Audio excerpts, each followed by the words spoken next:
Gravando aqui, beleza? Então, nas últimas aulas que a gente trabalhou, né, que a gente estava conversando, que a gente acabou discutindo toda essa parte de avaliação cinética dos sistemas e tal, nenhum dos slides, se vocês se lembrarem, a gente colocou que são duas coisas que influenciam basicamente a eficiência dos reatores, né? A primeira é a cinética, isso a gente já viu. Fizemos exercício, quem não entendeu pode perguntar hoje, que é o seguinte: se você não conhece a cinética do teu sistema, você não sabe essa velocidade de reação. Se você não sabe a velocidade, você acaba não sabendo o tempo necessário para você conseguir atingir a tua eficiência. E esse tempo, na verdade, nada mais é do que o TDAH do sistema. Então, se você não sabe o tempo necessário, consequentemente não sabe o TDAH, você acaba não sabendo também dimensionar o volume desse sistema. E é tudo que a gente fez até agora com relação à cinética. E a gente viu que a cinética, essa velocidade de reação, ela tem uma interferência forte, que é concentração de micro-organismos. Fizemos os exemplos lá mostrando o exemplo do churrasco, mas que é muito, muito simples de entender, que quanto mais bactéria eu tenho, eu vou precisar de menos tempo para degradar a mesma quantidade de poluente. Então, são coisas que a gente vem falando. Na aula passada comentamos um pouco disso também, da semana retrasada que tem a aula também. E isso é fundamental, isso influencia demais na eficiência dos reatores. Aí na aula passada a gente viu como é que as bactérias crescem, né? Porque ao mesmo tempo que é consumido o poluente, ele é consumido pelas bactérias para crescimento e manutenção celular. Vimos isso, vimos como é que faz por Monod, crescimento lá pela equação de Monod, vimos a cinética também por reação para aquela constante de coeficiente de produção celular, que é o Y, fizemos exercício dos dois, beleza. Quem não acompanhou, quem não veio na aula, os slides estão no site, a resolução dos exercícios já estão no site. Se tiver dúvida, vocês sabem, né? Vocês mandam no WhatsApp, no grupo ou em particular, a gente tenta responder. Se não conseguir responder, a gente marca com os alunos que tiverem dúvida um plantão de dúvida, como se vocês estivessem na minha sala, a gente monta aqui. Para mim é muito fácil esse ambiente, trabalhar, chamar vocês, tirar dúvida, depois encerrar, sem ser dia de aula, assim. Então, vocês sabem que para essa nossa disciplina aqui é muito tranquilo. E hoje, chegamos no segundo ponto que eu disse naquela nossa primeira aula lá, que é o que influencia também as eficiências dos reatores, que é o escoamento neles. Então, assim, além da cinética, qual é o modelo de reator e como que acontece o escoamento do líquido dentro desse reator também vai influenciar o sistema. Então, não só a cinética, mas também o comportamento hidrodinâmico, o escoamento do líquido dentro do sistema. E sabendo isso, então, a gente precisa conhecer quais são os principais tipos de escoamento em reator que a gente tem por aí, que a gente vai encontrar aí nos sistemas de tratamento de efluentes que a gente vai ver na segunda parte da disciplina, que é como a gente vai começar a estudar os reatores, os parâmetros de projetos e tudo mais. Beleza? O meu computador fica às vezes dando uma oscilação de sinal. Se vocês sentirem algum problema, vocês me avisem, tá? Avisa aí no chat que eu olho aqui, eu paro e a gente continua depois. A gente continua assim que retomar a conexão. Todo mundo tá entendendo? Todo mundo tá rolando a aula, beleza? Às vezes ele fala que o sinal tá fraco, apesar de eu estar perto aqui do... Tá tudo certo, né? Beleza. Bom, então antes da gente entrar no escoamento, a gente precisa definir dois tipos principais de forma do líquido permanecer no reator. O primeiro tipo é quando eu tenho escoamento em batelada e o segundo tipo é quando eu tenho o sistema reator contínuo. O que é um reator em batelada, pessoal? Um reator em batelada, ele não tem entrada e saída constante. Ou seja, não há escoamento entrando e saindo do reator continuamente. O Brito, mas como é que acontece então? Como é que o reator enche e tal? Então ele acontece, como o próprio nome diz, por batelada. Ele vai ter um tempo de enchimento, então vai ter um tempo que esse reator vai encher, depois ele vai cessar o enchimento, vai parar de encher, aí ele vai ter um tempo em que vai acontecer a reação, seria a etapa de degradação do poluente, depois dessa etapa de reação, pode ou não ter uma etapa de repouso para fazer a sedimentação do lodo, das bactérias que estão ali presentes, vai sedimentar, vai para o fundo do reator. Na sequência, vai ter a fase de esvaziamento do reator, ou seja, esse reator vai esvaziar o mesmo volume que entrou, vai sair do sistema. Então ele esvazia, elimina todo aquele volume tratado e depois ele fica ali em repouso aguardando um novo enchimento. Isso é escoamento em batelada. Então ele é feito por ciclos, né? Enche, reage, esvazia, espera. Enche, reage, esvazia, espera. É o ciclo de um reator batelada. E qual que é a vantagem de trabalhar com batelada, pessoal? Vamos ver o que vocês acham. Qual que é? Eu minimizei a tela aqui, pessoal, do bate-papo. Então, se vocês quiserem ativar o microfone para falar, é mais fácil para eu entender. Mas se escrever também, vai aparecer na tela aqui. Eu tento não perder nenhuma resposta. Então, qual que é a vantagem de eu ter ciclos assim?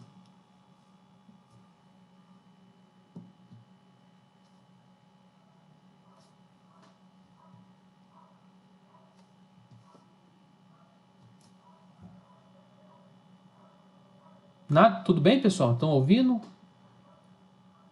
Quando que eu uso esse tipo de sistema? Vamos pensar na prática, na vida real, na empresa. Quando que se aplicaria sistemas em bateladas?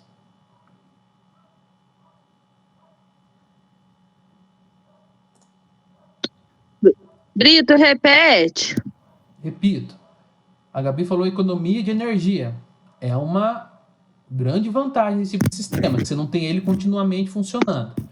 Quando eu tenho sistema em batelada... Tá travando bastante, Brito. Tá travando. Ô, Brito, né? peraí que tava travando tudo aqui. Tá. Só um minutinho aqui que eu vou ajeitar essa situação, tá bom? Só um minutinho.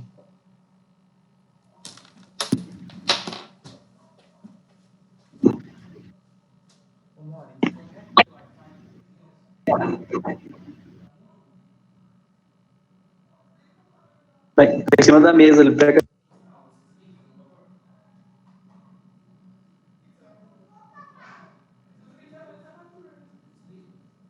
Alô? Alô. Eu tô escutando, não sei, só não tô vendo o Brito. O Brito que desapareceu. Ele tava ruim. O Brito tá travando. O Brito sumiu. Voltei. Eu só tava tentando resolver o problema de conexão aqui. Estão ouvindo agora? Agora sim. A galera achou que eu sumi. Não sumi não, gente. Calma. Sim. Ô, Brito, repete a última parte aí, porque travou tudo aqui. Eu vou repetir. A pergunta que eu fiz é a seguinte. Qual que é a vantagem de eu trabalhar com sistemas em bateladas numa empresa? Reatores que funciona dessa forma, né? Enche, reage, sedimento esvazia e fica aguardando. Acho que está com problema de novo a conexão. Acho que é a facilidade na manutenção do equipamento. Facilidade na manutenção do equipamento. A Tainara que falou que não tem oscilação de volume. Muito bem, estamos chegando. O tempo também, né? Você pode deixar por bastante tempo lá, ou reagir, sei lá. Sim. Vamos pensar numa empresa que ela funciona 24 horas por dia. Você acha que é interessante usar batelada? Que o efluente é produzido 24 horas por dia.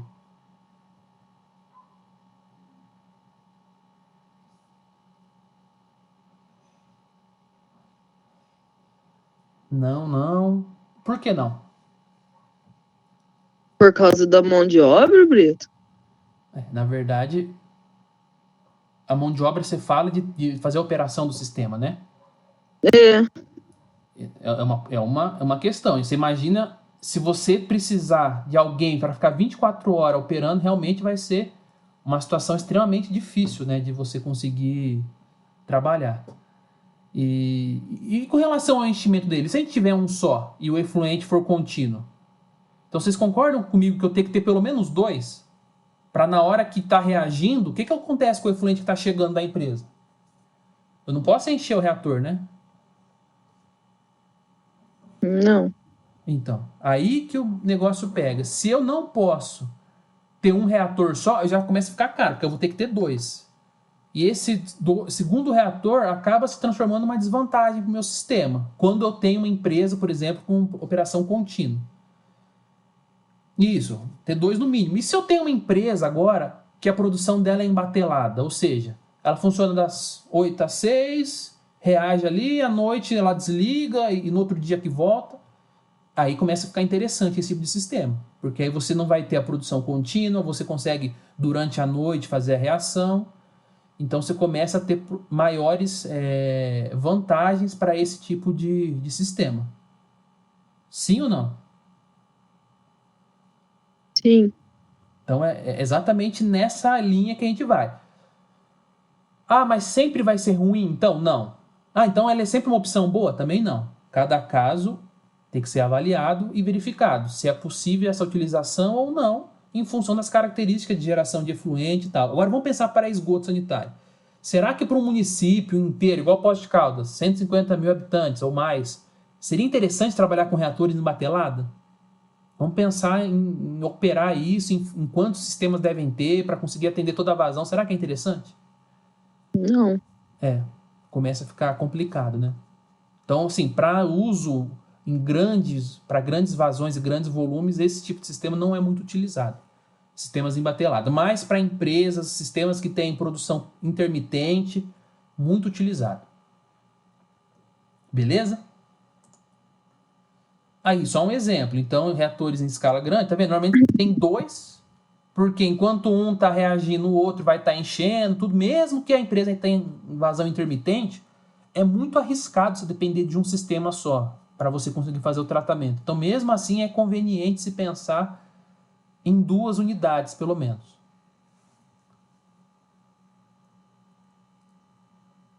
Certo? Beleza? Pessoal, se tiver problema de conexão, vocês gritam, tá? Porque às vezes eu não consigo perceber. Aí eu paro, volto, porque eu tô... Como meu filho tá acordado, eu tô num outro ambiente aqui na minha casa, acaba ficando um pouco longe do Wi-Fi. E eu acho que pode ser isso. De repente eu vou ter que trocar de lugar. A gente vai ter que parar um pouco a aula. Mas por enquanto tá ok, né? Tá, Brito, como que funciona a limpeza? E assim, você falou em pôr 2, aí quando você usa um, trava o outro? Isso. Enquanto um tá funcionando, o outro ele tá vazio. Ele pode, por exemplo, enquanto um tá reagindo, ele vai enchendo com aquele volume que você tem disponível para encher. Então, limpar, esses sistemas biológicos, eles não são limpos. O que é feito é, quando as bactérias crescem acima daquilo que você quer no reator, você descarta ela. Então, você vai ter uma válvula no fundo do reator que você vai descartar o lodo que sedimentou. Agora, a limpeza do sistema não tem. Você enche, reage, ele é um reator biológico, o líquido que está ali dentro ele vai ser tratado ali dentro. Aí por isso que a gente depois deixa um tempo para sedimentar e depois você disponibilizar isso no meio ambiente aí como efluente tratado. Beleza? Tá oscilando muito, pessoal? Tá tudo certo? Pra mim tá normal, Brito. Tá. Vamos continuar então. Oposto ao sistema embatelado, eu tenho um reator de mistura completa de contínuo, de alimentação contínua. Então eu tenho continuamente o esgoto entrando no meu reator. No instante que ele entra, ele é agitado aqui dentro e continuamente eu tenho o efluente saindo do meu reator. Então, o que diferencia um reator embatelado de um reator contínuo é exatamente isso. É você ter essa continuidade, né?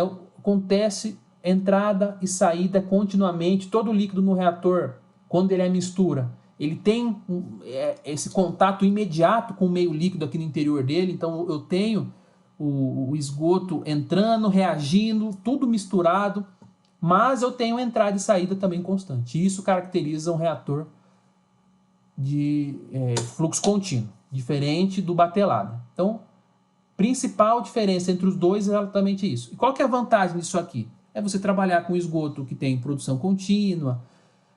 Acaba sendo uma operação um pouco mais simples, porque imagina no batelada, você tem que ter válvulas para alimentar, depois você fecha a válvula, depois você abre a agitação, depois você para a agitação, depois você liga o descarte, depois você descarta o lodo. Acaba sendo mais difícil essa logística do que um reator contínuo quando ele é bem projetado e tal, porque ele continuamente, praticamente ele funciona tomando os cuidados de operação normais para todo o reator, ele acaba funcionando sozinho ali, sem maiores problemas com relação a esse tipo de manutenção.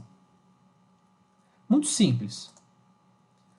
O reator mistura completa, pessoal, esses que a gente está vendo contínuo, vão ser quase todos que a gente vai ver no curso. Então, praticamente todos os sistemas que a gente vai ver no curso vão ser reatores que eles vão ter escoamento contínuo e eles vão ser caracterizados como um reator mistura completa.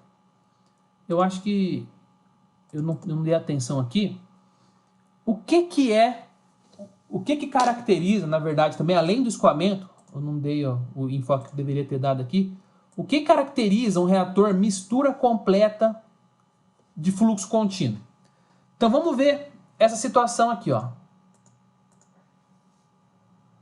Eu tenho, entrando no meu reator, uma vazão Q com uma concentração C0. E eu tenho saindo do meu reator a mesma vazão Q de entrada com uma concentração C. Seria a concentração final do meu efluente. O que é um reator mistura? Dentro desse meu reator aqui, qual vocês acham que vai ser a concentração do meu efluente aqui dentro? Um reator considerado mistura completa. O que é um reator mistura completa? A Tainara falou que a concentração vai ser igual em qualquer ponto do reator. Perfeito. E vai ser igual ao quê? Vai ser igual a esse C que está saindo do reator. Porque como o reator mistura completa, a mistura ocorre instantaneamente e uniformemente no reator a partir do momento que entra aqui. Então entrou C0, no instante que ele entra, ele já misturou tudo e já ficou tudo uniforme e o que está no meio do reator é exatamente a mesma concentração que está saindo do reator, que é o C. Isso é um reator mistura completa. Agora vamos pensar na prática. Vocês acham que existe um reator mistura completa ideal? Travou, o Danilo falou. Alguém? Travou mais também? A Nara falou que ela tá o quê? Pra mim tá de boa, Talvez, também. ô Danilo, talvez é uma oscilação, ele vai tentar entrar de novo, tá? Vamos... Então, vocês entenderam? Entra, no instante que entra, ele reage e mistura uniformemente, instantaneamente, e começa a sair. A concentração que está aqui no final é a mesma concentração que está dentro do reator.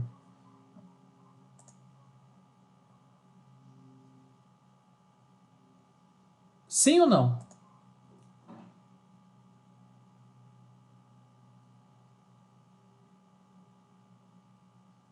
Isso demanda maior quantidade de lodo? Não necessariamente.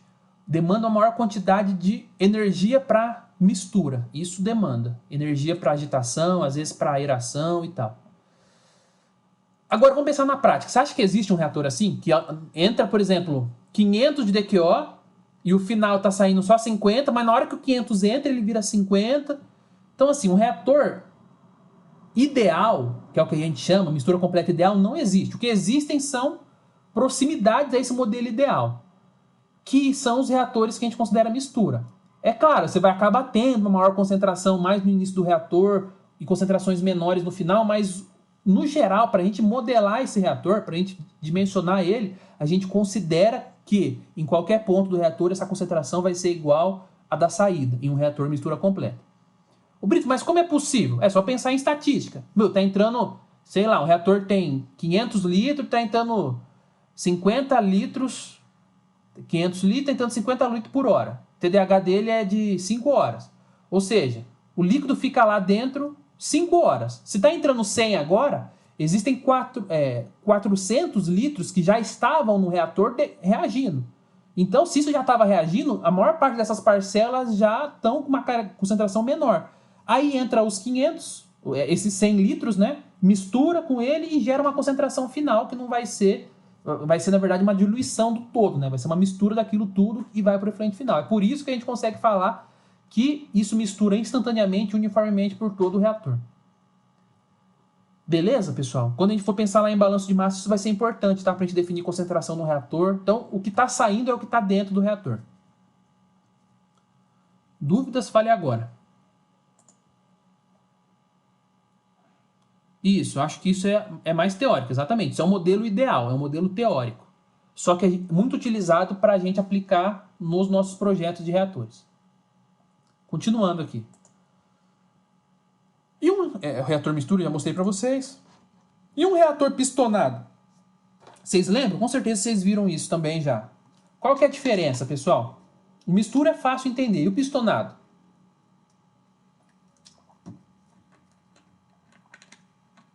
A concentração varia com o tempo. Ali. Exatamente isso. A concentração, né, conforme ela vai andando no reator com o tempo, conforme ele vai enchendo, vamos considerar assim, o líquido entra agora, ele vai percorrer todo o reator. Esse reator ele não tem mistura na longitudinal, nada. Ele entra, é como se o líquido entrasse na mesma ordem, é como se o líquido saísse, na verdade, na mesma ordem que ele entrou. Então, no começo vai estar mais concentrado, conforme esse líquido vai sendo tratado, essa concentração vai diminuindo e chega no final o efluente tratado. Não tem mistura. Reatores pistonados, reator plug flow, tubular, que são os nomes dados. Então, é exatamente isso que acontece. Eu não tenho essa mistura e o líquido ele vai percorrendo todo o sistema numa mesma ordem de que ele entrou. De novo, vocês acham que é possível um reator ter esse comportamento? É impossível. Isso é um reator ideal também, esse completamente pistonado ideal. O que existe? Existem modelos de reatores que se assemelham a um reator pistonado. Esses reatores que eles são com uma relação comprimento-largura muito grande, ou seja, eles são muito compridos com uma largura pequena, acaba facilitando para se ter esse tipo de escoamento, que é um escoamento pistonado, que o líquido vai passando, eles tendem a seguir uma ordem ali de entrada e saída, e isso caracteriza o reator pistonado. Lembram disso? Já viram? Alguma dúvida com relação a esse tipo de escoamento, pessoal?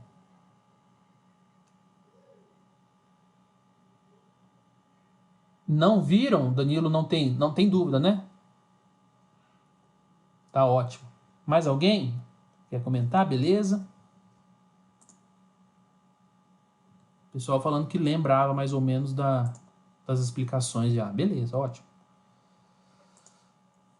Reator em escala tem vários tipos. A gente trabalha muito com sistemas em bancada para testar outros tipos de poluente. Reator pistonado ele é interessante, por exemplo, quando você tem algum composto mais tóxico e você acaba fazendo em diferentes partes do reator diferentes processos metabólicos. Então, por exemplo, uma carga muito tóxica de algum, sei lá, metal pesado, algum material tóxico. Então, no começo do reator, os micro-organismos que vão desenvolver ali vão ser capazes de degradar esse material mais tóxico.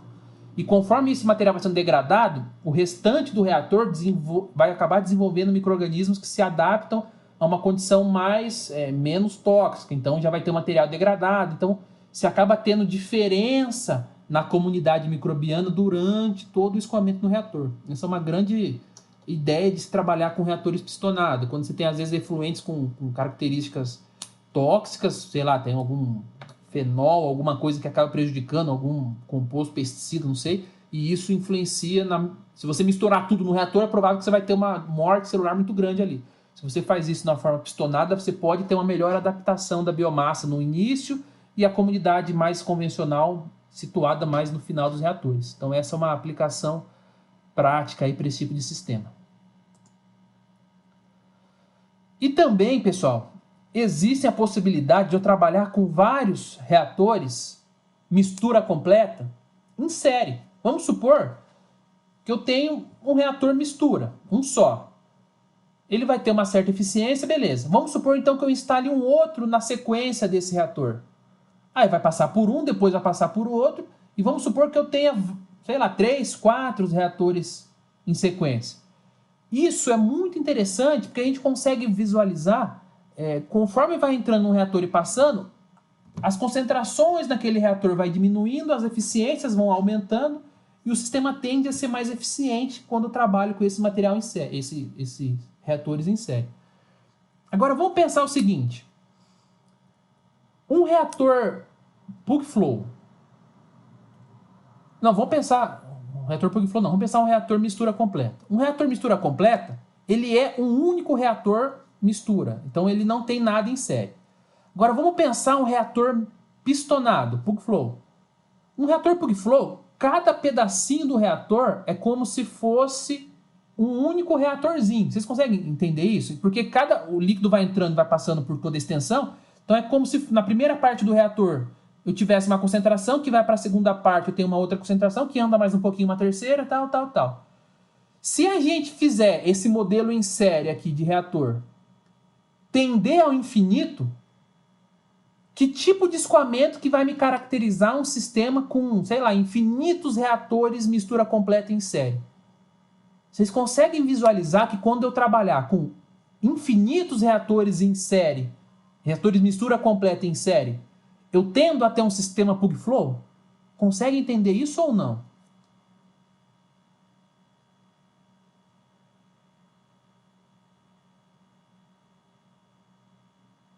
O Márcio diz que sim.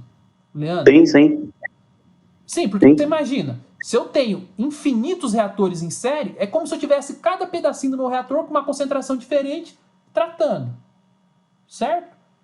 Então, a gente utiliza muito, pessoal, principalmente na pós-graduação, na pesquisa, esse tipo de modelagem para falar se o sistema ele se assemelha mais a um reator mistura ou se ele assemelha mais a um reator plug flow. Por exemplo, eu tenho um reator lá que trabalha X de um jeito lá.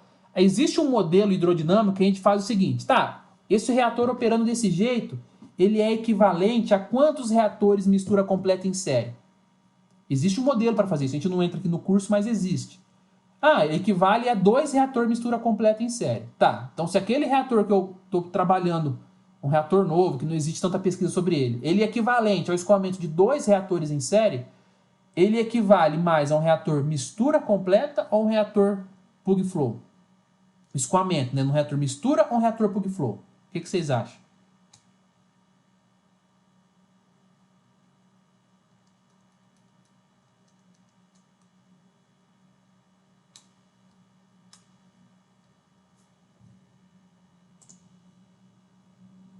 Mistura, perfeito. Então, se eu tenho um reator que eu não conheço e eu faço um ensaio hidrodinâmico e eu percebo que ele é equivalente a 2 reatores em série, hidraulicamente ele é equivalente, né? Eu sei então que ele é um reator próximo ao escoamento mistura. Agora, se eu faço o contrário, se eu testo um reator e vejo que ele é equivalente a 100 reatores mistura completa em série, aí a gente fala, se ele é equivalente a 100, é como se ele fosse vários reatorzinhos, uma sequência de outro. Isso caracteriza o quê? Um reator mistura ou um reator pistonado? Reator pistonado. Aqui a gente não entra em modelagem, mas é só para vocês entenderem que eu consigo definir se um reator ele é mais próximo a uma mistura ou mais próximo a um pistonado usando esse tipo de modelagem com escoamento de reatores em série. Então, mas é importante falar porque a gente vai fazer um exercício envolvendo esse tipo de sistema. Podemos continuar, pessoal? Beleza?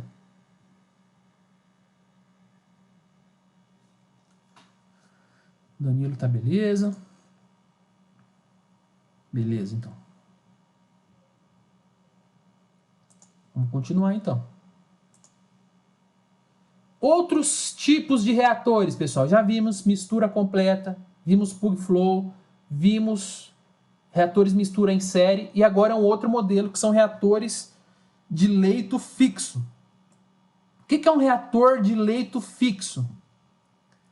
É um reator, um volume de sistema, em que eu vou ter materiais no interior desse reator, que a gente chama de material suporte, que ele vai ser uma superfície em que eu vou disponibilizar dentro do meu reator para os micro-organismos crescerem ali aderidos.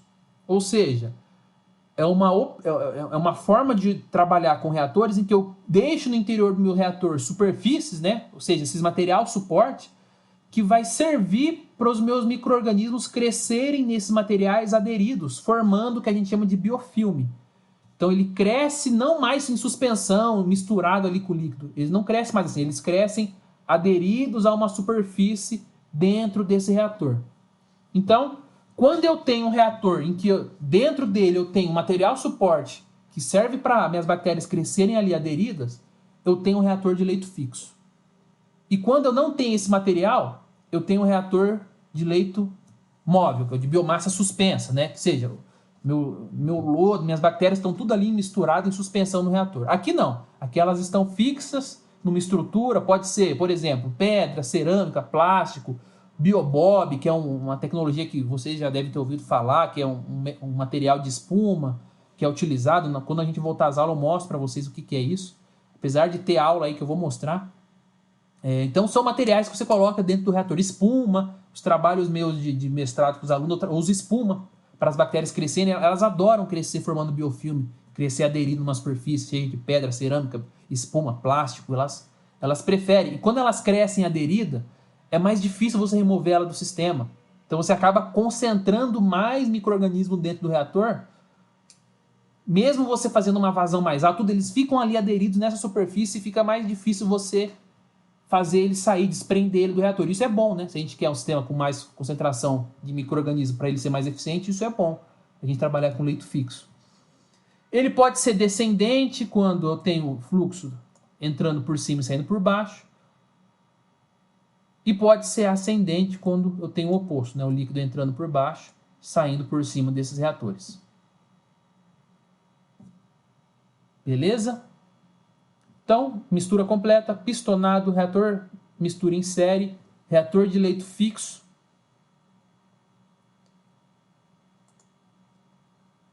Tipos.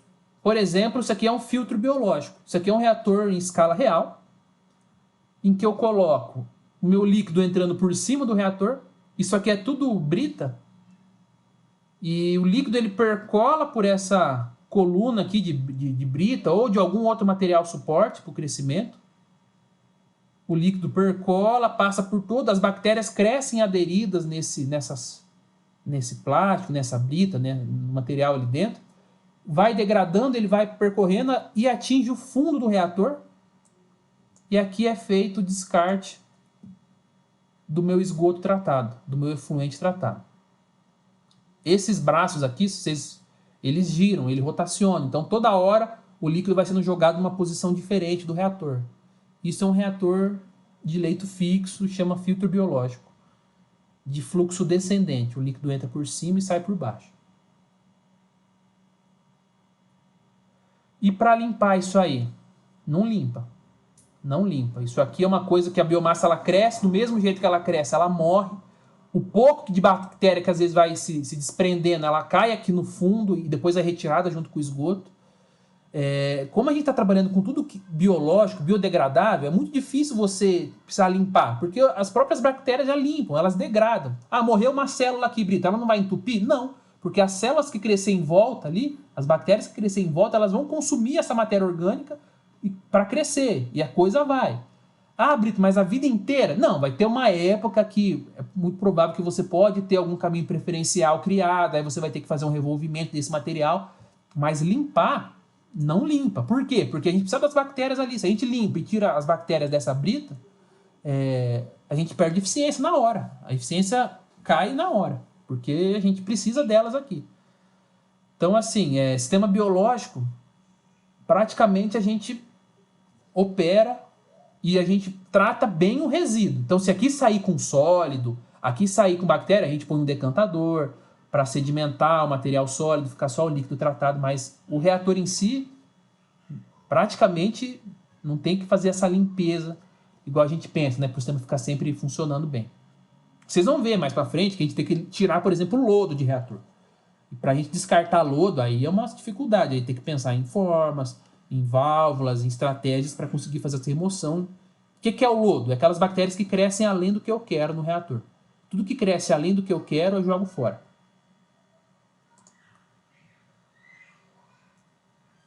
E um outro tipo de escoamento, pessoal, é o que a gente chama de leito fluidificado. O que é um leito fluidificado? É quando a gente usa um leito, um material suporte no reator. Vamos supor que eu utilize aqui, sei lá, um material que ele não é tão pesado igual uma brita, sei lá, um carvão ativado. Eu vou usar carvão ativado para minhas bactérias crescerem aderidas ali nele. Só que eu não quero que ele fique todo empacotado, né? Eu não quero que os carvões fiquem tudo amontoado um em cima do outro. Eu quero que eles fiquem em suspensão no meu reator, subindo e descendo, para que, quando eu tenho esse tipo de comportamento, a minha transferência de massa, né? Como eu tenho mais líquido passando em volta desses grãos de carvão ativado, eu acabo tendo uma melhor transferência de massa, transferência do poluente para o interior da célula e tudo. E isso é uma vantagem, melhorar a transferência de massa em reator. Então, quando eu tenho reatores desse formato, porém, a minha biomassa ela não fica empacotada uma em cima da outra, igual, por exemplo, quando a gente faz aquele reator com brita, né? Não dá para suspender as britas e fazer ela ficar rodando no reator. Mas um reator, por exemplo, com carvão ativado, que ele é mais leve, já é possível. E quando eu tenho esse tipo de funcionamento, que o reator expande esse leito e fica assim, a gente tem um reator de leito fluidificado. Também, às vezes, utilizado o termo expandido, apesar de ter diferença entre um ou outro, mas vocês vão encontrar por aí, às vezes, com o mesmo significado. Mas o que significa, de fato, é essa maior movimentação do meu material ali do interior para melhorar, basicamente, a transferência de massa. Então, reator de leito fluidificado, assim, fluidizado, expandido, ele tem melhor transferência de massa do que reator com biomassa empacotada, que minhas britas ficam ali uma em cima da outra. Só que tem desvantagem isso também. Por exemplo, para eu permanecer esse carvão em suspensão, eu tenho um gasto energético para recircular meu efluente, fazer uma vazão alta ali no fundo, grande. E acaba tendo um gasto energético considerável para esse tipo de sistema. Então, às vezes, ele é vantajoso, às vezes, não. Então, mas ele existe, ele é usado em alguns processos aí, mas ele tem essas vantagens de ser melhor transferência de massa e tem a desvantagem de, às vezes, precisar de maior energia para fazer o sistema continuar funcionando.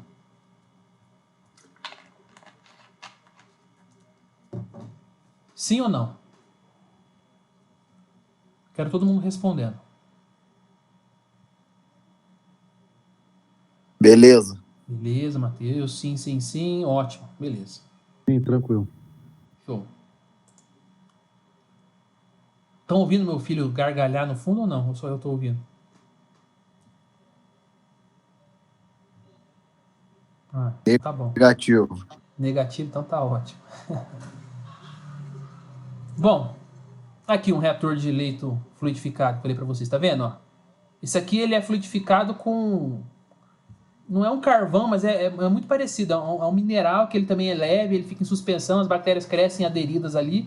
Você vê que ele não está empacotado, né? Ele não forma aquela material em cima do outro comprimido. Ele fica ali em suspensão e isso melhora muito a transferência de massa do líquido para as bactérias. O Leandro perguntou se está travando para vocês. Karen falou que não. Quer tentar entrar de novo, Leandro? Se estiver travando muito? Márcio falou que está ok também.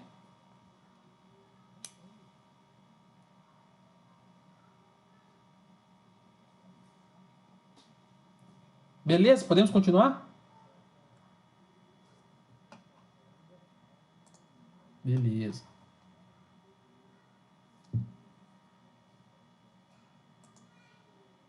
Olha que pergunta interessante agora, pessoal. Quero que vocês me respondam, tá? Então, se vocês quiserem abrir o microfone, escrever no chat.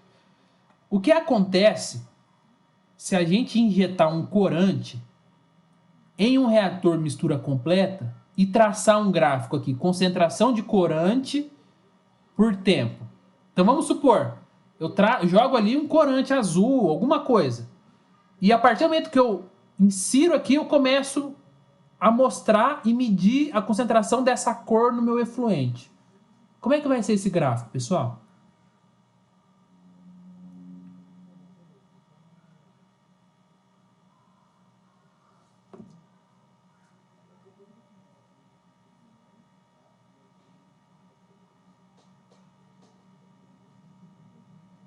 Alguém se atreve?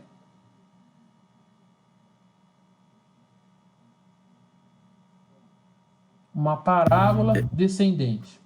Eu acho que ele desce de uma vez, né? Nesse daí, com mistura completa ideal.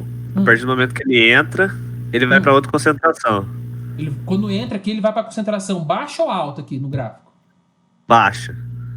Tá. E aí ele sobe. Aí fica constante. Aí fica constante. A Gabi falou alguma coisa aqui que eu não vi no chat. Deixa eu ver.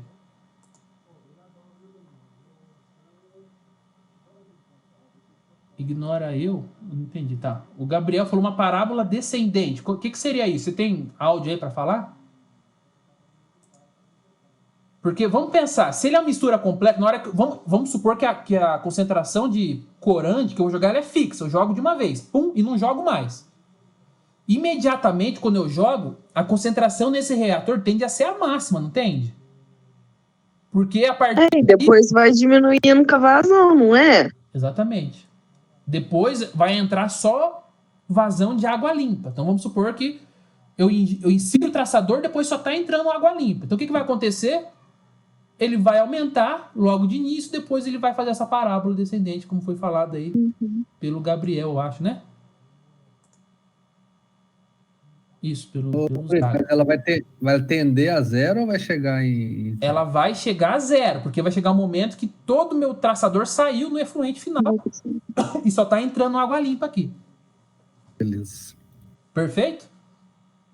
Então, o gráfico num sistema desse é isso aqui, um reator ideal, aí os sistemas não ideais, aí você pode ter um atraso nessa curva, de repente, se o reator ele não é tão mistura, quando a gente pensa que é, ele pode ter o comportamento assim, quer ver? Ó? Você injeta, ele demora alguns segundos para subir, aí depois ele cai, entendeu? Você pode ter um comportamento assim, dependendo do sistema. Se ele tiver uma mistura ainda pior, você pode ter um retardo nesse início. E depois você começa a voltar do sistema. Então, só se ele for ideal, é isso. Sai daqui, cai lá embaixo. Igual eu mostrei para vocês nesse slide aqui. E tende a zero. Vai chegar a zero, porque uma hora vai sair todo o corante do reator. Beleza, pessoal, entendeu. Tudo bem, pessoal? Entenderam? Isso que a gente chama de ensaio hidrodinâmico. É assim que a gente caracteriza se o reator é mais próximo à mistura ou mais próximo a um plug flow. E se eu tenho um reator plug flow? Agora é uma hora que complica um pouco a cabeça. Como é que vai ser esse meu gráfico? Então vou lá, tá saindo, tá entrando continuamente, tá saindo continuamente. Injetei o traçador. Pum! Na hora que eu injeto, o que vai estar saindo aqui? Reator pistonado, plug flow.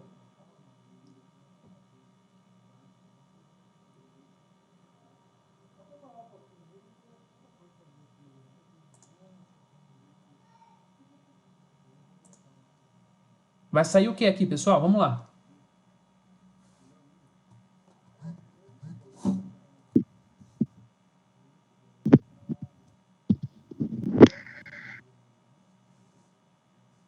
Ele começa, depois sobe, né? Ele começa em quanto? Em zero?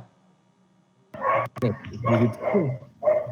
Todo mundo? A hora que você, lá no final não vai estar saindo nada, né? Isso, Depois imagina de um que tempo injetei vai sair. agora, ó. Injetei agora, ele vai estar tudo aqui.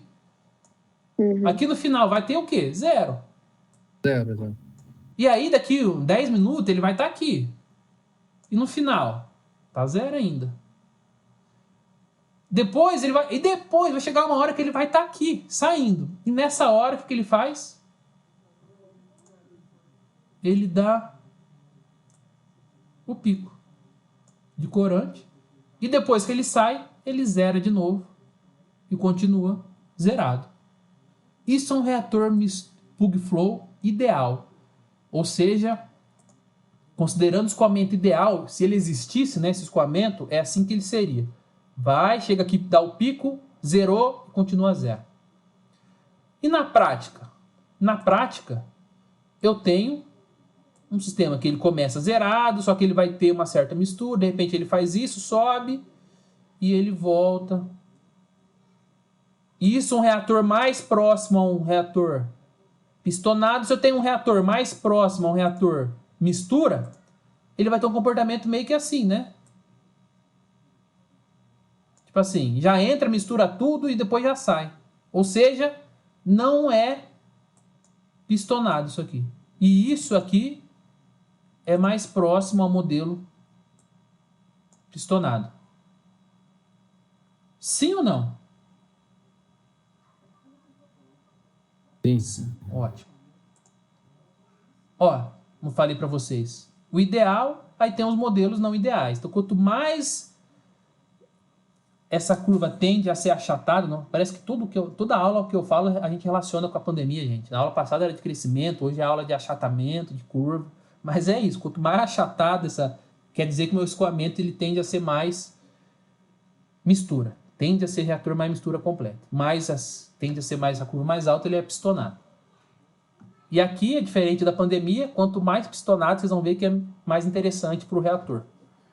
Tende a ter melhores eficiências, diferente da pandemia. Quanto mais altos aqui, melhor é para o sistema público de saúde.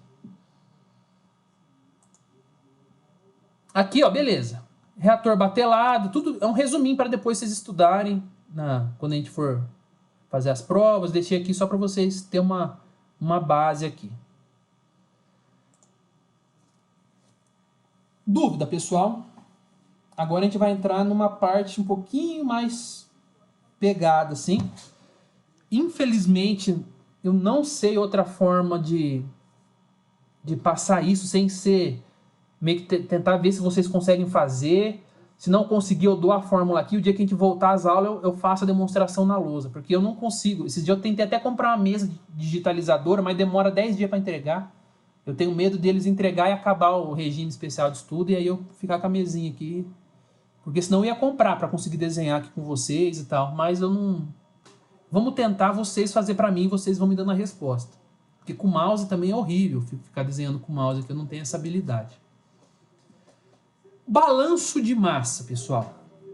A gente vai começar o balanço de massa trabalhando com essa figura aqui. Essa figura aqui, ela é muito importante, a gente vai usar ela de agora até o final do nosso curso. O que é o balanço de massa? Eu quero saber tudo que entra, eu quero saber tudo que sai, eu quero saber tudo que é produzido no reator, eu quero saber tudo que é consumido no reator, e eu sei, na lei da conservação da massa, que nada se perde. Então, se entra o que sai, e o que produz, e o que consome, quando eu faço os balanços ali, tem que dar ou um acúmulo, se o meu sistema estiver em regime transiente, ou tem que dar zero, se eu estiver em regime permanente. Se eu estiver em regime constante, ali, sem oscilações de carga. Então, assim, para eu fazer um balanço de massa no reator, eu tenho que considerar o que está entrando, menos o que está saindo, mais o que está sendo produzido, menos o que está sendo consumido. Quando eu faço essa relação toda, isso tem que me dar o acúmulo. Se meu regime ele é permanente, eu não tenho acúmulo, zero. Se meu regime ele é transiente, ele está em estado não permanente, aí eu tenho um acúmulo que a gente consegue calcular. A grande vantagem nossa é que, por mais que o esgoto oscila durante o dia, todos os projetos que a gente faz, a gente considera regime estado estacionário, que a gente fala, estado permanente, ou seja, considera uma vazão constante, considera uma carga constante, uma concentração do poluente constante. Ah, Brito, mas não varia? Varia, mas vai ter hora que vai ter mais, tem hora que vai ter menos. No fundo, a gente consegue fazer um balanço e considerar essa carga constante e fazer os nossos projetos constantes. E as equações ficam até mais simples para a gente trabalhando com esse tipo de formato. Mas então, o que entra com relação a poluente no meu reator? Entra CS0. E a vazão? Então, a vazão ela sempre vai entrar para a gente aqui, para a gente ter no nosso balanço de massa uma unidade que é muito importante, que a gente vai usar de agora para frente, que é vazão mássica. O que é vazão mássica?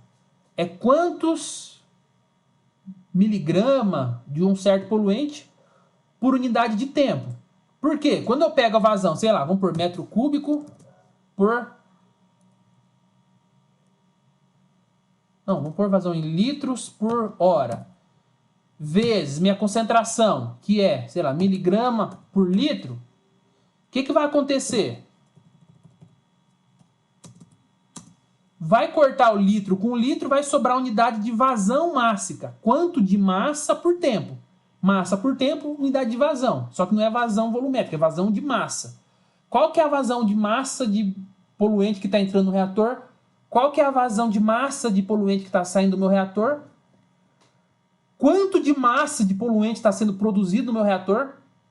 Não sei se faz sentido para vocês isso, mas enfim, a gente vai discutir produção de poluente. E quanto do meu poluente está sendo consumido no meu reator? Isso eu acho que faz sentido para a gente. Porque a função do nosso reator é essa. É fazer o poluente ser consumido em certo intervalo de tempo. Então, no balanço de massa, nada mais é do que a gente fazer essa continha. O que entra, menos o que sai, mais o que produz, menos o que consome, e tudo isso tem que ser igual ao acúmulo. Como a gente trabalha com regime estado estacionário, o acúmulo é zero. Ou seja, entrada menos saída mais produção menos consumo é igual a zero. Então, só para mostrar para vocês, é isso que a gente tem no balanço geral. Entrada menos saída mais produção menos consumo é zero. Vazão mássica. Produção. O que é esse R, pessoal? RP é a velocidade. R é aquela velocidade que a gente viu lá. Pode ser ordem zero, pode ser primeira ordem, tudo que a gente já viu. De produção. Vezes o volume do reator, para também dar em unidade mássica, né? Porque senão acaba ficando miligrama, litro, hora. Aí a gente multiplica esse litro de baixo pelo um volume de cima em litro, para dar unidade massa também. A mesma coisa com essa velocidade nossa de consumo do poluente. Esse RC é minha velocidade de consumo. Cinética ordem zero, primeira ordem também, a gente vai ver. E multiplica pelo volume do reator também para eu deixar tudo isso em unidade de vazão mássica. Vazão massa por tempo. E isso aqui é igual a acúmulo. E a gente viu já aqui em regime permanente, esse nosso acúmulo aqui, ele é igual a zero. Então, se ele é igual a zero, a gente vai ter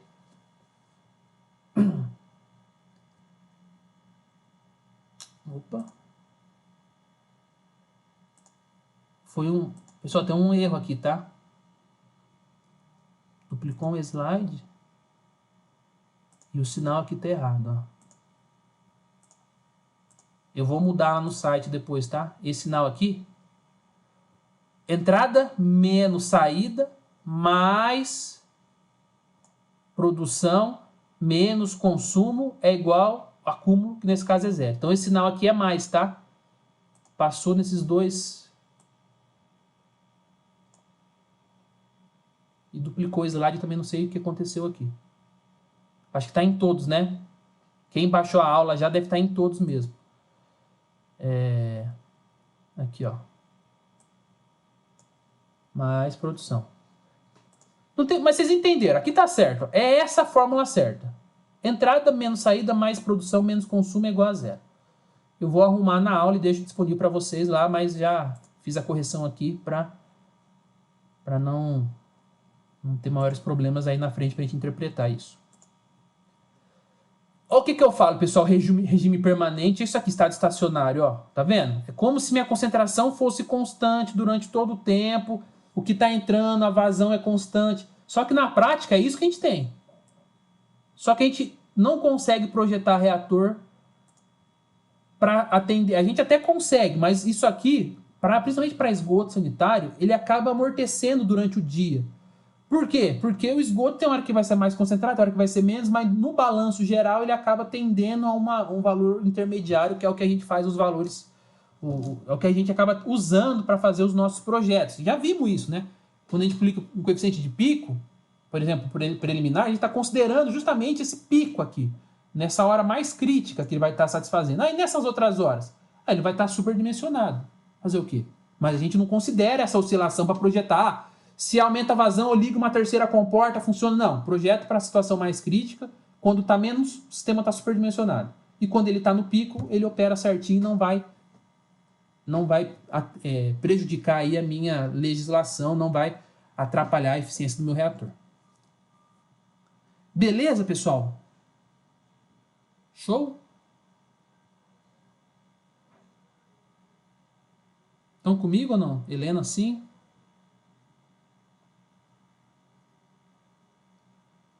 Gabi também. Beleza, Brito. Show. Bora.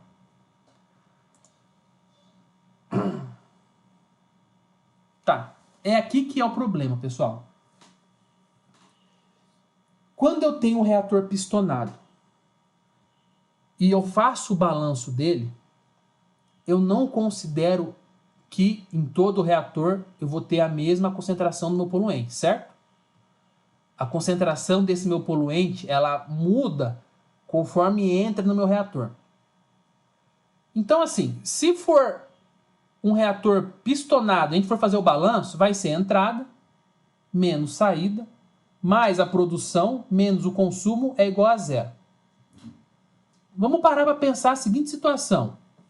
Em um sistema em que eu estou verificando só a remoção do meu poluente, ou seja, remoção de DQO, vou voltar aqui, um sistema que eu estou considerando que eu vou só remover minha DQO, em algum momento eu vou ter produção de matéria orgânica no sistema, sabendo que nada se perde, nada se cria, então minha DQO está consumindo. Eu sei que ela está virando célula, mas ela está sumindo do meu líquido ali. Quando eu penso no líquido, no substrato, eu tenho produção de DBO no meu sistema? Eu tenho produção de matéria orgânica dissolvida ali no meu sistema? Eu não tenho.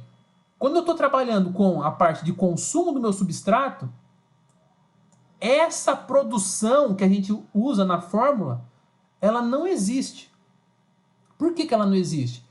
Porque no meu reator eu só estou consumindo matéria orgânica. Eu não estou produzindo matéria orgânica, eu estou produzindo células novas. E isso a gente vai ver na aula que vem. Cinética do crescimento microbiano. Balanço de massa, quer dizer, relacionado ao crescimento microbiano. É outra coisa, que eu estou trabalhando com o consumo do meu poluente. Então não faz sentido eu pensar se eu estou removendo poluente do meu reator, está sendo produzido poluente. Não está produzido, está sendo consumido. Está virando célula. Mas aí já é relacionado ao balanço de massa da biomassa, e não do meu poluente que eu estou consumindo. Então o balanço ele fica só QVCS0 menos QVCS menos RC vezes V.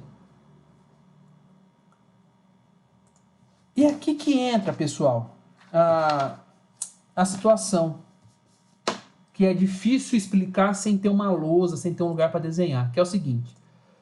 Vamos pensar num reator pistonado. Um reator pistonado, a concentração muda em torno dele.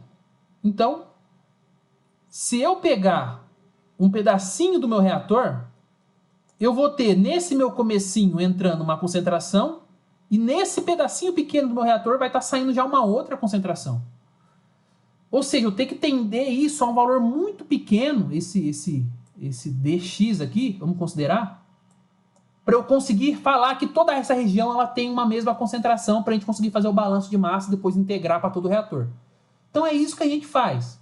Se eu pego esse nosso reator pistonado e faço o balanço de massa para ele, eu vou ter o seguinte.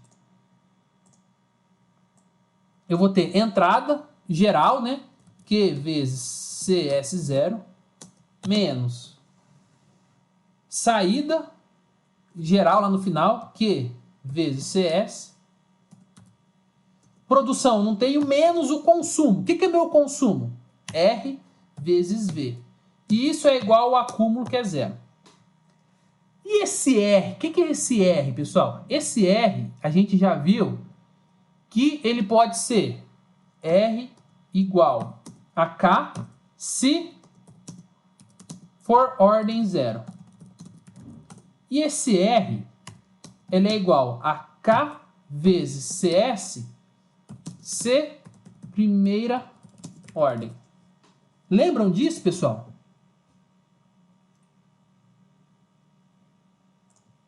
Primeira aula de cinética, beleza, né?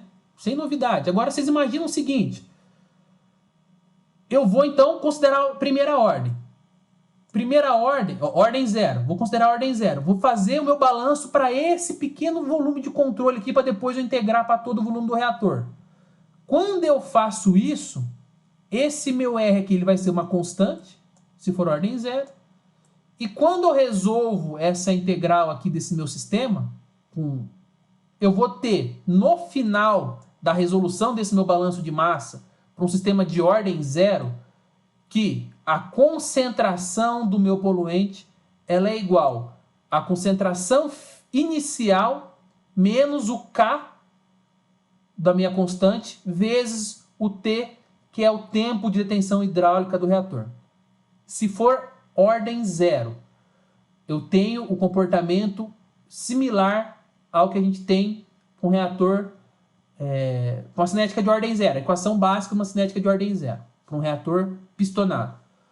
Porém, se eu fizer isso considerando primeira ordem e for integrar isso aqui por todo o volume do reator, esse S aqui do meu valor de R, ele acaba interferindo e ele leva para uma integral de Ln que no final vai dar essa exponencial aqui. Ou seja, Quando eu faço o balanço de massa para um reator pistonado e a cinética for ordem zero, a cinética for primeira ordem, o equacionamento que vai satisfazer a concentração final do meu efluente é uma exponencial CS é igual a CS0 vezes Z elevado a menos KT. Se eu tenho um reator pistonado, eu faço o balanço de massa dele, e esse balanço de massa dele é para um reator que vai ter uma cinética de ordem zero, a equação resultante desse balanço de massa vai ser CS igual a CS0 menos K vezes T. Ordem zero, primeira ordem. Tudo isso, pessoal, dá uma lousa de demonstração que a gente faz. Eu não consegui pensar no outro jeito. Então, o que eu peço para vocês agora? Acredite em mim. Quando eu faço o balanço daquela equação que a gente viu atrás, ó, quando eu resolvo isso aqui e integro para o nosso reator pistonado, o resultado final para um reator de ordem zero é isso. E para um reator com cinética de primeira ordem, é isso. Os dois considerando um reator pistonado. Alguém escreveu aqui. Alguma dúvida, pessoal, nesse... Eu sei que é confuso, mas o que eu quero que vocês façam é o seguinte. Eu vou fazer o balanço um dia para vocês verem. E nesse balanço, a equação final que me gera é... Se eu faço um balanço para um reator pistonado e a cinética é de ordem zero, a concentração final é igual a inicial menos K vezes T. K é a constante cinética, T é o TDH. Se for primeira ordem, quando eu faço o balanço para um reator pistonado, cinética de primeira ordem, eu vou ter que a minha concentração final é igual a inicial vezes exponencial elevado a menos K vezes T. É isso que a gente precisa saber agora para a gente conseguir andar, senão eu não consigo pensar numa outra forma de resolver isso sem ser ir direto agora. O que eu vou fazer? Eu vou pegar a resolução dessas integrais e vou colocar no site também. Eu não fiz isso ainda porque todo o meu material que eu tenho isso demonstrado está lá na Unifal e eu não fui lá desde o dia 18 do mês passado. Então é por isso que eu não trouxe. Mas eu vou disponibilizar para vocês e voltando às aulas a gente retoma principalmente esses dois balanços, que é pistonado e por mistura completa. Alguma dúvida, pessoal? Se tiver ok, todo mundo responde ok. Ok. Beleza? Show.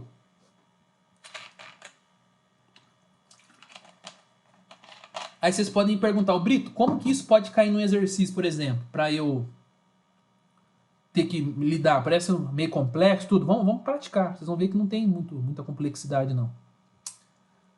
O Michael acho que ia falar alguma coisa, desistiu? Começou a escrever? Ou não?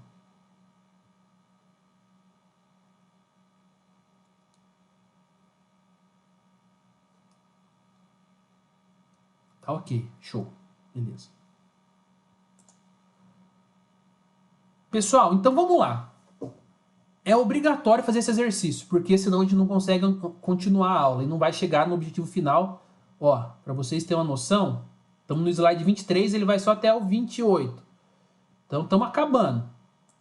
Mas vocês precisam fazer, senão a gente não consegue, vocês não vão conseguir entender a sequência da aula. Então vamos lá. Ó, como que é simples? É a aplicação de fórmula, pessoal. Um reator pistonado com tem um volume de 3.000 metros cúbicos. A concentração de DBO é de 200 gramas metro cúbico. A vazão é 600 metros cúbicos dia. Calcule a eficiência considerando uma cinética de ordem zero com K igual a 0,4. Muito fácil. Se eu sei a concentração inicial, eu sei o K. O que me falta saber? O TDH, para usar aquela fórmula aqui, né? Se é a primeira ordem, eu sei esse. Sei o K, falta saber o T para eu conseguir calcular o CS. Só que o T, o que é? TDH. O que é TDH? Volume por vazão. Aplicação de fórmula simples, pessoal, mas isso no final da aula vai gerar uma conclusão interessante para a gente. Então faça aí rapidinho.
Vão escrevendo, tal. Se vocês quiserem escrevendo ou falando as respostas aí, tá?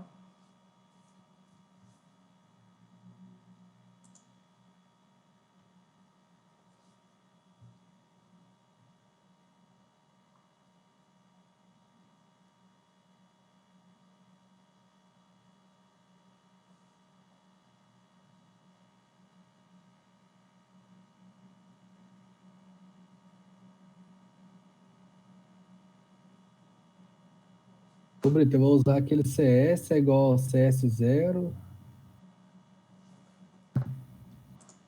Primeira ordem. CS Vezes vezes. exponencial de KT. Isso, perfeito. Alguém respondeu aqui já. 2707, exato. 27, arredondando, né?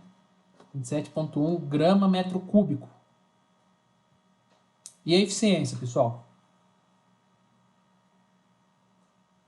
Perfeito. Chegaram perfeito. É isso aí. E a eficiência?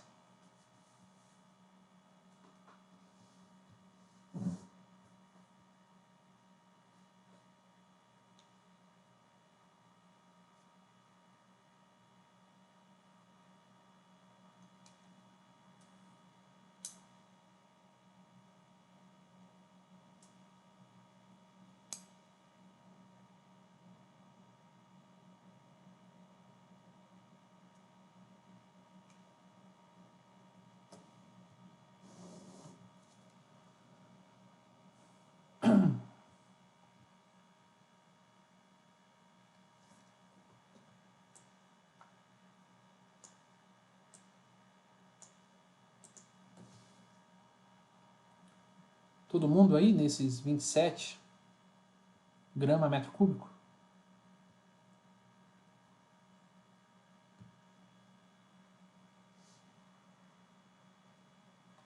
Oitenta e seis ponto quatro, perfeito. Perfeito, pessoal. Perfeito, 86,5, depende do arredondamento aí que a gente fez, perfeito. Só para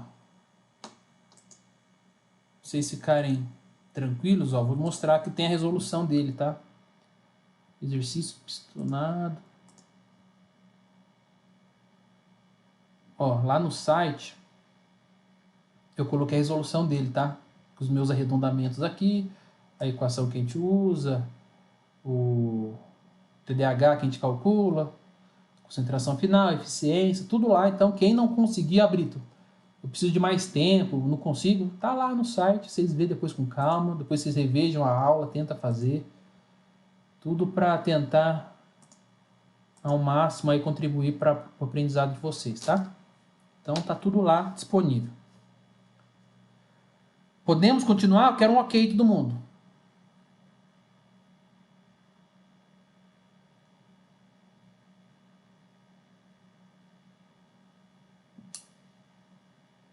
Beleza.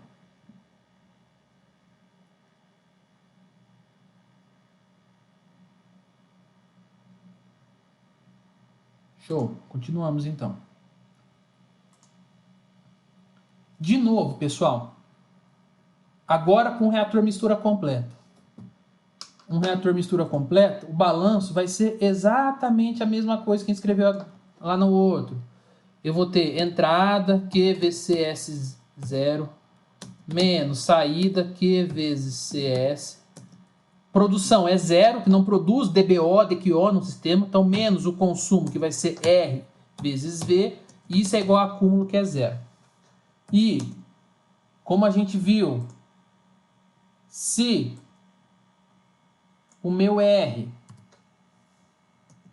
é igual a K, quer dizer que eu tenho uma cinética de ordem.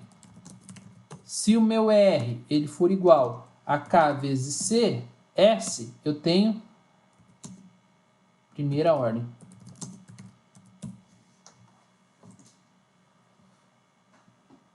De novo, quando eu substituo esse valor de R, resolvo a equação do balanço de massa. Já o reator mistura, eu não preciso reintegrar, tá? Porque ele já é todo misturado, eu posso resolver direto essa equação, porque em qualquer ponto do reator a concentração vai ser a mesma. Então esse meu CS ele não varia. Se ele não varia, eu posso aplicar esse K direto. Se vocês fizerem isso, aplicar esse K direto aqui para a ordem 0, substituir o R por K e isolar o CS, vocês vão chegar nessa equação ordem 0. Se vocês fizerem isso também para a primeira ordem, pegar o R, substituir por K vezes CS e isolar o CS, vocês vão chegar nessa equação. Que meu CS0 é igual CS, quer dizer, é igual CS0 dividido, abre parênteses, por 1 mais K vezes T, sendo o K a constante cinética e o T o tempo de detenção hidráulica. Garanto, juro para vocês que eu vou disponibilizar essa resolução para vocês, para não ficar achando que é para decorar a fórmula e nada. Vocês vão entender de onde vem, mas é simples. E aqui dá para a gente ver já. Se eu tenho cinética de ordem 0, tanto faz o reator ser mistura ou plug flow, a equação é a mesma. Ou seja, a eficiência de um reator mistura ou plug flow, a eficiência de um reator mistura completa ou plug flow para cinética de ordem 0 é a mesma, não muda. Então, você pode falar, Brito, eu tenho um reator com cinética de ordem 0. Se eu mudar o escoamento dele para mistura ou plug flow, vai mudar a eficiência? Não. O reator vai permanecer a mesma eficiência. Agora, se a gente tem um reator mistura e um reator plug flow, que a cinética desse nosso reator representa uma cinética de primeira ordem, será que eu tenho diferença na eficiência sem mudar volume, sem mudar TDAH, sem mudar nada, só mudando a forma de escoamento, mistura plug flow? Será que eu tenho diferença de eficiência? É o que a gente vai ver agora no próximo exercício. Assim que vocês me permitirem mudar o slide. Posso mudar? Beleza? Todo mundo pode entrar no site depois e pegar o slide lá, tá? Apesar de estar com probleminha lá na equação, eu vou corrigir e já disponibilizo lá novamente. Tudo bem? Eu quero um ok aí, geral também. Sim, ok. Ana Rita, ok. Todo mundo ok. Beleza, a maioria já respondeu. Então vamos lá. Mais 5 minutinhos vocês me resolvem esse aqui. Mudou o que, pessoal? Só mudou o escoamento, ó. Um reator mistura... Opa! Um reator mistura completa, mudou isso. Volume é igual, concentrações são iguais, a cinética, constante cinética é igual e é uma cinética de primeira ordem também. Calcula a eficiência para mim, por gentileza.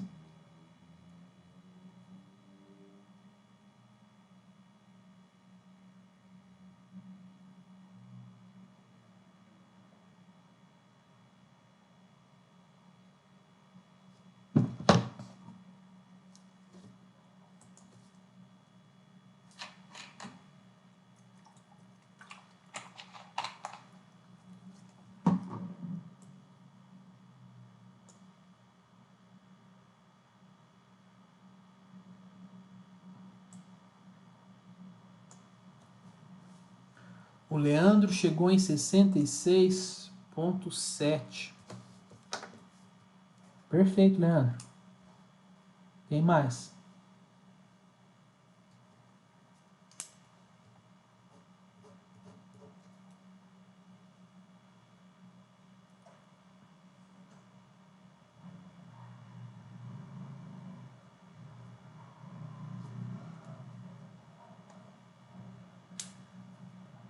Sessenta e 66,7, beleza. Vou fazer do mesmo jeito, eu vou jogar aqui no slide para vocês darem uma olhada na resolução dele, ele já está lá no site também.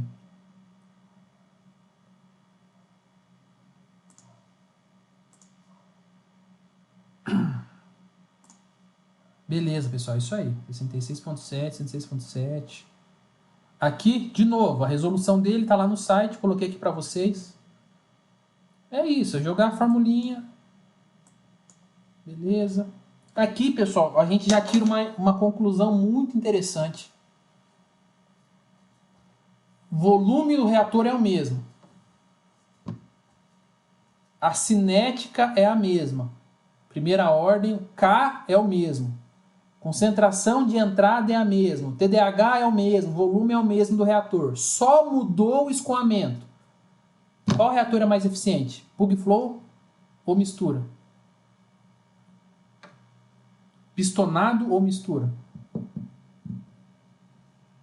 É só ver a resposta dos dois exercícios, né? Isso é uma coisa importantíssima para a gente ter em mente, tá? Então, de novo, eu falei para vocês na primeira aula de cinética que duas coisas influenciavam a eficiência do reator. Cinética e escoamento. A cinética, a gente já viu o escoamento, estamos vendo agora. Uma mesma cinética, mudou o escoamento, mudou a eficiência.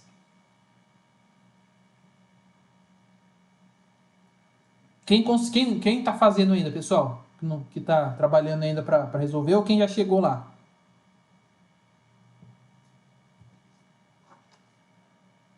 Danilo deu certo, beleza. Carmen, Ana Rita, beleza, pessoal, tá ótimo. Se também às vezes ficou alguma dúvida, lá no site, a aula, eu tô vendo aqui, parece que está funcionando a gravação, a gente consegue visualizar depois a aula ou ver depois esse arquivo que eu deixei lá no site.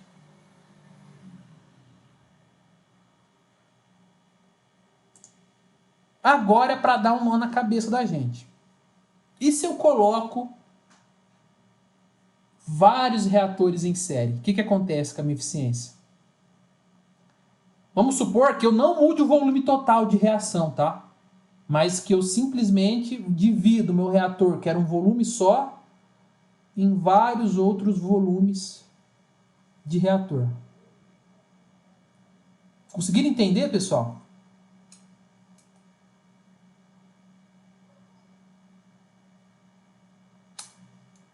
O que vai acontecer? De novo, se for ordem zero, simplesmente eu vou pegar o volume total disso, não vai mudar absolutamente nada a eficiência. CS, CS0 menos K vezes T. Mas e se for primeira ordem?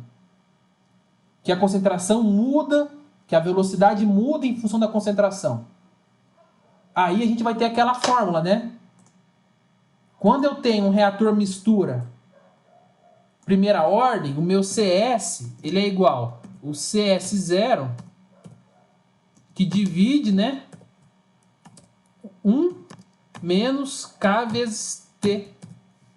Não é essa a cinética, o equacionamento do balanço de massa para um reator mistura completa, um reator só, primeira ordem? Sim, não é? Vamos pensar o seguinte agora, pessoal. Tá entrando o CS0, tá saindo o CS1. Como é que ficaria essa minha equação? Aqui eu vou tentar demonstrar um pouquinho para vocês que eu acho que isso aqui dá. Então vai ficar o meu CS, eu vou fazer maior aqui, tá?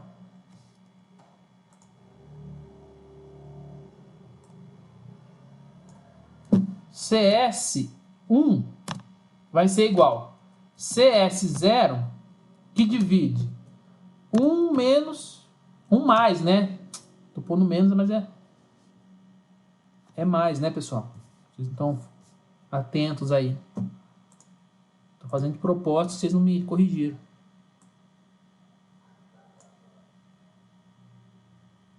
Ixi, não vai dar, vou ter que apagar isso aqui. Vou fazer de novo. CS é igual a CS0 dividido por 1 mais K vezes T. Vamos pensar no nosso primeiro processo, no primeiro reatorzinho que a gente está vendo aqui. Então, eu vou ter que o meu CS1 ele é igual ao meu CS0 que divide 1 mais K vezes o T. Esse T é do reator 1. Vou chamar então até de T1 para eu não misturar com o tempo total do sistema. E se eu fizer do 1 para o 2? Então eu vou ter que o meu CS2 vai ser igual ao meu CS1 que divide 1 mais K vezes o T do reator 2. Só que o CS1 aqui, esse CS1 aqui, ó, o que ele é? Ele é CS0. Então ficaria, continuando essa equação ali, se eu fecho que eu não consigo abrir o mesmo bloco, por isso que isso aqui não é o melhor aplicativo para trabalhar com isso não. Eu tenho que isso aqui então vai ser igual CS0 que divide 1 mais K vezes T1 que multiplica 1 mais K vezes T2.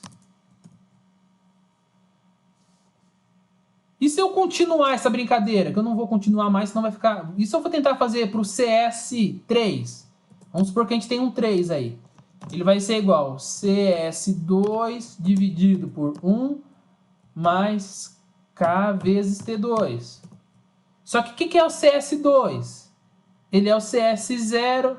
Então, pessoal, eu crio uma sequência. Na verdade, isso aqui nada mais é do que 1 vezes T1 elevado ao número de reatores que eu tiver em série.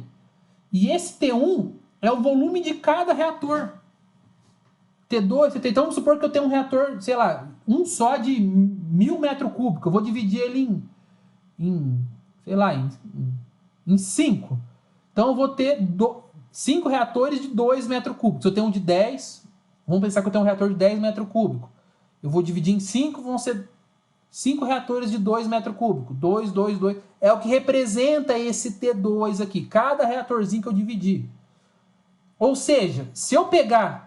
É o tempo de detenção, né? Quando eu penso em volume, é tempo de detenção. É lógico. É uma relação meio lógica. Como é que ficaria, então, uma equação geral para esse tipo de reator, pessoal? É essa aqui, ó. O meu... Para a cinética de ordem 0 não muda nada. A primeira ordem é o meu CS igual a CS0 dividido por 1 mais K, que multiplica o TDH total do reator, dividido pelo número de reator. Aí eu vou conseguir calcular o TDH de cada reatorzinho, ou seja, o volumezinho de cada reatorzinho que eu estou trabalhando. Tudo isso elevado ao número de reatores que eu tenho em série. Isso é quando eu faço o balanço de massa também, considerando o reator mistura completa em série. O que eu escrevi aqui, pessoal, só para vocês terem uma noção que às vezes vai ficar confuso, eu confirmo que às vezes vai ficar confuso mesmo. Eu fiz um passo a passo tentando explicar isso, tá? Então, reator 1, reator 2... Tentei explicar isso, está lá no site já também, tentando mostrar isso para vocês que eu mostrei aqui. Mas se tiver dúvida, também estou à disposição para ajudar assim que vocês forem resolver e tiver alguma dúvida. Então esse é o equacionamento final. CS é igual a CS0 e N é o número de reator em série. Tem alguma dúvida, pessoal?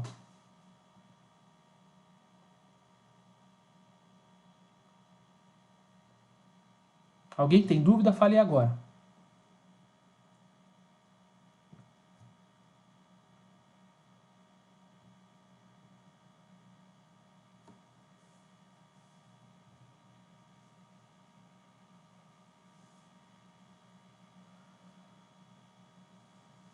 Beleza.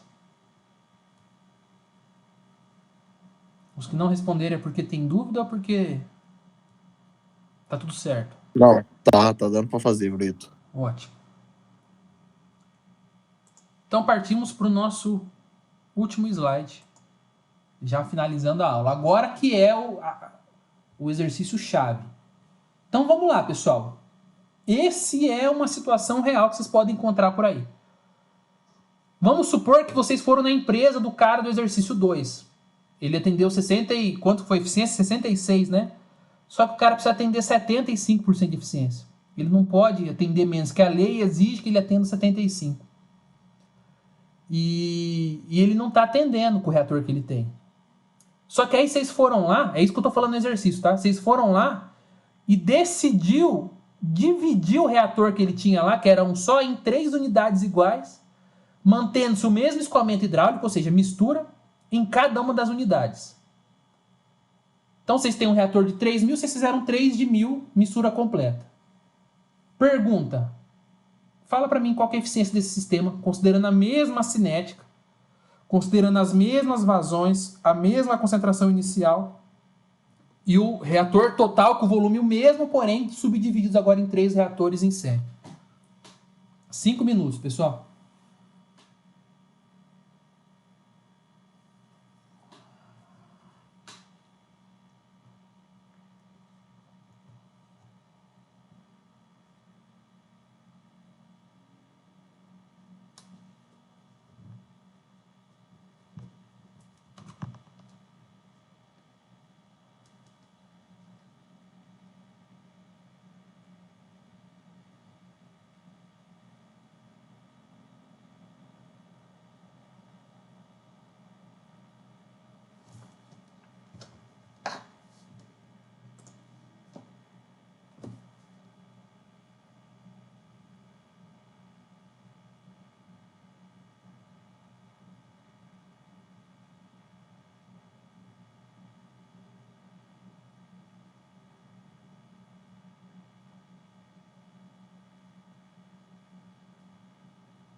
O Leandro, 78,4.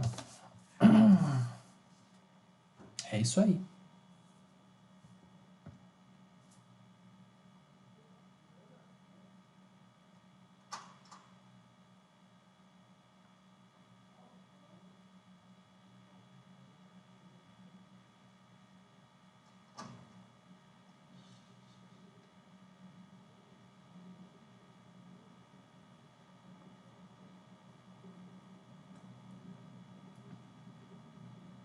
A Helena também deu 78,4. Show de bola.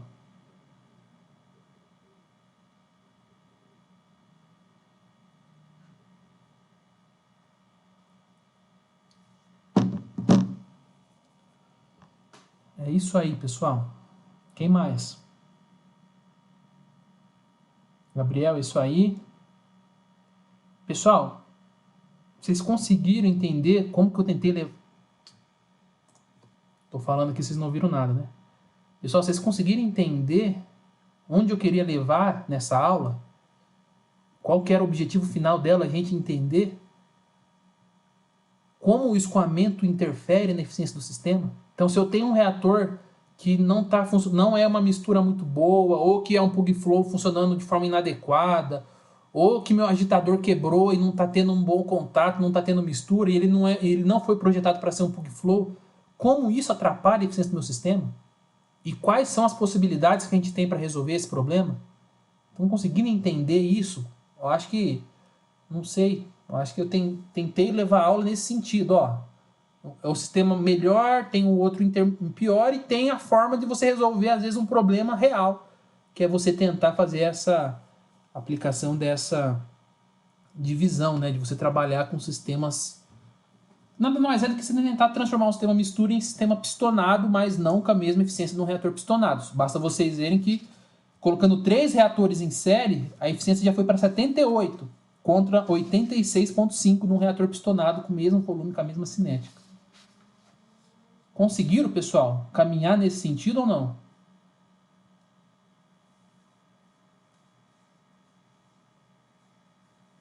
É isso. Então, o objetivo da nossa aula foi esse. Foi tentar levar vocês a tomar essa conclusão aí, que é relacionada a formas de que, alterando a forma de escoar, eu tenho diferentes eficiências no meu sistema. E não apenas a cinética interfere. Pois bem, alguma dúvida?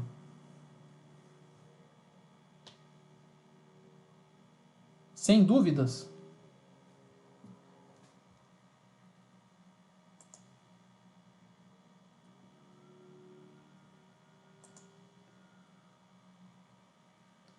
Por enquanto tá um mel.